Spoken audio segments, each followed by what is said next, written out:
በአንባቢያን ብዛት ተጨናንቆ የሚለውን የአብሮት ቤተ መጻሕፍትን ማነጻጸር አድርገን በየወረዳው የሚገኙ ቤተ መጻሕፍትን መቀኘታችን ይታወሳል። በየዕለቱ በአንባቢያን ሲጨናነቅ የሚውለውንና በርካቶች ሞልቶ የሚፈሱበትን የአብሮት ቤተ መጻሕፍት የአንባቢያንን ከፍተኛ ፍሰት የምንመለከትበትን ያህል አንባቢያን ዝር የማይልባቸው ቤተ መጻሕፍቶች በየወረዳው ተመልክተናል። ሲሞላ የምንዘጋቸው ነገር ራሱ አንድነችን ነው። ምክንያቱም የዛሬን እንትን ማለት ከባድ ነው። ውጪ ላይ 2 ሰዓት 1 ሰዓት እንዲቆም ማድረግ እንትን ነው። ይሄ ደግሞ እኛ የፈጠርነው አይደለም። የሲቹዌሽኑ ነው የነበረው። ሰው መብዛቱ ለመጠቀም ያለው ፍላጎት ከፍተኛ መሆኑ ነው። በየወረዳው የሚገኙ እነዚህ ቤተ መጻሕፍት ሊያሰኛቸው የሚችሉ መሰረታዊ ጉዳይ ያልተሟላላቸው ሆነው ሰራተኞች ተቀምጠው ወንበሮች አዋራ ለብሰው የመዋላቸው ምክንያት የአገልግሎት አሰጣጣቸው ደካማ ስለመሆኑ ታዝበናል። የገመድ አልባ ኢንተርኔት ወይም ዋይፋይ በየግለሰቡ ቤት በገባበት በዚህ ዘመን የኢንተርኔት አገልግሎት የሌላቸው ቤተ መጻሕፍት ተብለው ሰራተኞች ተመድበው ይገኛሉ።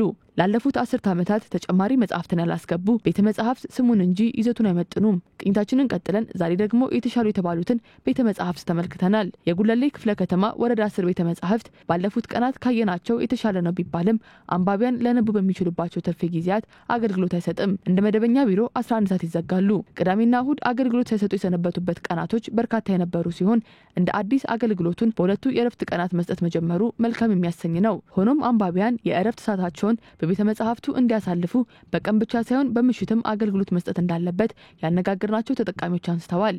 አምሽተሽ ማንበብ ብትፈልጊ እንዲሁም ደግሞ አንዳንዴ በጣም ሙድ ውስጥ ገቢና የማንበብ ደን 11 ሰዓት ሲደርስ you have to go እና እሱ ነገር ቢስተካከል መጸዳጃ ቤቱ ትንሽ መስተካከል ያስፈልጋል። ታች አንዳንዴ ግዴታ እዚህ ለ1 ሰዓት ብቻ ነው የሚፈቀድልሽ ገባሽ። አንዳንዴ ደግሞ ማጥናት ስትፈልጊ ይሁን የ1 ሰዓት ትምህርት ብቻ ቪዲዮ አይተሽ መረዳት ምናምን ነገር አችምና ሞር ሰዓት ቢጨመር ደግሞ እሱ ጋር በጣም አሪፍ ይሆናል ብዬ አምናለሁ። ከተመለከተናቸው ቤተ መጻሕፍት የጉለሌ ክፍለ ከተማ ወረዳ 10 ቤተ መጻሕፍት የተሻለ አቋም ላይ የሚገኝ ነው። ከዚህ በፊት ከሰኞ እስከ አርብ ብቻ ነበር አገልግሎት የሚሰጠው። ከሆነ ጊዜ በኋላ ግን ቅዳሜና እሁድም ተጨምሯል። በየጊዜው አስተያየቶችን የሚሰበስባሉ። በተለይም ደግሞ አዲስ የበጀት ዓመት በሚጀምርበት ሰዓት የሚጨመርና የሚቀነስ ነገር ካለ በሚል ፎርሞችን ለሁላችንም ይልኩልናል፣ ይበትናሉ። በዛ መሰረት ያሉትን ክፍተቶችንም የሚያሻሽሉበት መንገድን ፈጥረዋል። መጻሕፍቶች የተወሰኑ ሲሟሉ አይቻለሁ። ለሌሎች ተማሪዎች ሃይ ስኩል ተማሪዎችም እዚህ ይመጣሉና ለነሱ በደንብ አክሰሰብል ሲሆኑ አይቻለሁ። እሱ ጥሩ ፕሮግረስ ነው ብዬ አስባለሁ። ስታፎቹ ጥሩ ናቸው፣ ኮኦፐሬቲቭ ናቸው። ከዛም በላይ ቦታውም ጸጥ ያለ ነው። አካባቢ ውስጥ ቢገኝም የምር ላይብራሪ የሚገባውን አይነት ጸጥታ አለው። ለዛ ለማንበብ ይጋብዛል። በቤተ መጻሕፍቱ ባደረግነው ቅኝት በርካታና አይነታቸው ብዙ የሆኑ መጻሕፍቶችን ብንመለከትም ወቅቱን የጠበቀና አዲሱን የትምህርት ስርዓት የተካተተባቸው አጋዥ መጻሕፍቶችን ልናገኝ አልቻልንም። ይህንኑ ቅሬታ ለወረዳው ባህል ኪነጥበብና ቱሪዝም ቢሮ ኃላፊ አንስተን ተከታዩ ምላሽ ሰጥተውናል። ካሪኩለሙ ጋር ተያያዥነት ያላቸው መጻሕፍት ብዙ የሉንም። አሁን ኤክስትሪም ቡኮች አሉ። ከ7 እስከ 12 ባሉ አጋዥ መጻሕፍቶች አሉ። ግን አፕዴት የሆኑ ሞር ከካሪኩለሙ ጋር ተቀራራቢነት ያላቸው ካለው በስተቀር አብዛኛው አዳዲስ ናቸው ማለት ይቻላል።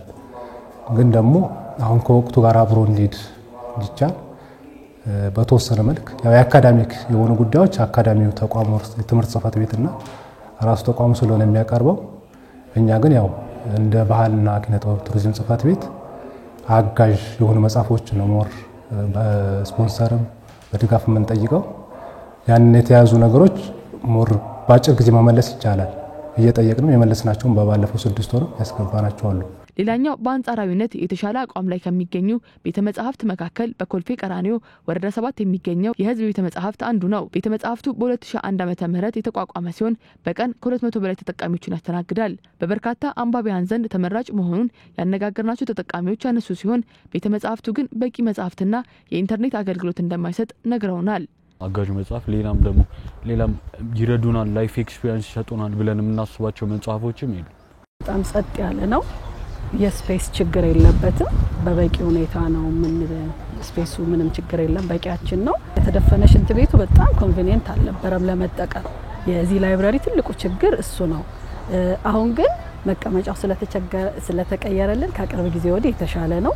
ግን የወንድና የሴት የለውም። ችግሩ አንደኛው እሱ ነው። ሁለተኛ ደግሞ የእጅ መታጠቢያ የለንም። ዋይፋዩ በጣም ስሎ ነው። ሁለቱም ቦታ ላይ አላየውም የአይሲቲ ሩም። ስለዚህ ኮምፒውተር የለውም ማለት ነው። ቤተ መጻሕፍቱ የህፃናት ማንበቢያ ስፍራ ለብቻው ባለመኖሩ ወላጅ አንባቢያን መቸገራቸውን ይናገራሉ። ለልጆች የተለየም የተከለለም ስፍራ የለም። በኮልፌ ቀራኒዮ ወረዳ 7 የሚገኘው የህዝብ ቤተ መጻሕፍት የሚሰጠውን አገልግሎት ቀልጣፋ እንዲሁም የተሟላ እንዳይሆን የበጀት አለመመደብ ዋነኛው ማነቆ መሆኑን ባለሙያዎቹ ይገልጻሉ። አቅም በጀት የለም። በጀት ለራሱ ለቤተ መጻሕፍት ተብሎ የሚያዝ በጀት የለም።